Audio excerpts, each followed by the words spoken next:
तो मैं रुक करना चाहूंगी मुन्ना खान जी का। मुन्ना खान जी, देखिए, अब शर्तें तो रखी गई हैं, लेकिन सवाल यही है कि क्या सारी शर्तों को मानने के लिए आप तैयार हैं महज एक वोट बैंक के लिए? देखिए, शीर्ष नेतृत्व से कोई भी जवाब अब तक नहीं आया है। मेरी आवाज जा रही है साहब? हाँ जी। शीर्ष नेतृत्व से कोई भी जवाब, कोई भी विचार विमर्श नहीं आया है। सवाल है कि सभी धर्म का हक है, हिंदू हो, मुस्लिम हो, सिख हो, ईसाई हो, सभी धर्म का हक है कि सरकार के पास गुहार लगाए। और दूसरी बात मैं बता दूं, उलमाए ने सिर्फ महाराष्ट्र नहीं पूरे देश के लिए कहा है। जो उन्होंने पत्र लिखा है उस पत्र को सही से पढ़ा जाए तो समझ में सारी बातें आ जाएगी कि उन्होंने अपने हक की बात पूरे देश के लिए किया है। लेकिन अब सवाल है कि सरकार के कोटे में कितनी गुंजाइश है, सरकार इस पे क्या विचार विमर्श करेगी। अगर महाविकास आघाड़ी की सरकार बनती है तो इस पे निर्णय लिया जाएगा, यही कि इसका सरल जवाब है। लेकिन जिस तरीके से भारतीय जनता पार्टी से तुल दे रही है, आज मैंने निर्णय देखा लिया है जाएगा। आप ये मान रहे हैं कि कि अगर सरकार बनती है तो आप ये जो सारी शर्तें हैं इन्हें मानने के लिए तैयार है पूरी तरीके से? आप ये बात मान रहे हैं? मैंने पहले भी कहा कि 10% आरक्षण की बात है, शीर्ष नेतृत्व से कोई बात नहीं आई।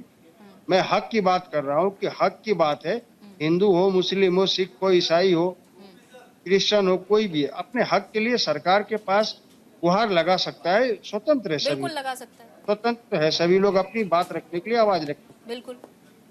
सवाल ये है कि अभी किसी भी दल ने, महाविकास आघाड़ी के किसी भी एक दल ने ये नहीं कहा कि उस पत्र पे सोचा जाएगा, सरकार बनेगी तो देखा जाएगा, या सरकार बनते ही हम इसे लागू करेंगे, ऐसा किसी ने नहीं कहा। एक चिट्ठी शरद पवार की वायरल हो रही है सोशल मीडिया पर। ये कितना सत्य है कितना नहीं ये तो हम नहीं कह सकते, लेकिन एक चिट्ठी शरद पवार की आ रही है कि अगर सरकार बनती है तो हम सोचेंगे, विचार करेंगे इस बारे में।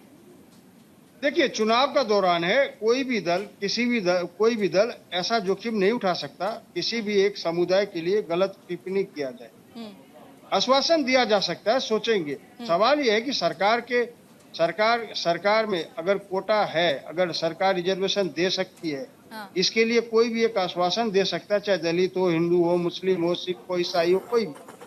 तो सवाल इस चीज को तुल बना करके भारतीय जनता पार्टी के लोग जिस तरीके से महाराष्ट्र के लोगों, जिस तरीके से हमारे महाराष्ट्र भाइयों को डरा रहे हैं कि मित्रों 10% अगर कोटा, 10% अगर आरक्षण महाविकास आघाड़ी ने मुस्लिमों को दे दिया, इसका कटेगा, आपका कटेगा, दलित का कटेगा, हिंदू का कटेगा, जब ये कोई मुद्दा है ही नहीं। आपने बहुत अच्छा सवाल किया कि विकास के नाम पर कोई वोट नहीं मांगे जाए। शुरू से यथास्थिति भारतीय जनता पार्टी की रही है, ये विकास पे नहीं करते, इनकी राजनीति 4 चीजों पे चलती है: शमशान, कब्रिस्तान, हिंदुस्तान, पाकिस्तान। 5वां सवाल अगर भारतीय जनता पार्टी के प्रवक्ता से पूछिए, इनके पास कोई जवाब नहीं होता। अब मुद्दा क्या आएगा? अब जिहाद। जनतेतील नेत्याला जनता देते साथ, जागवतो गाजवतो एकच हा एकनाथ। जनतेतील नेत्याला जनता देते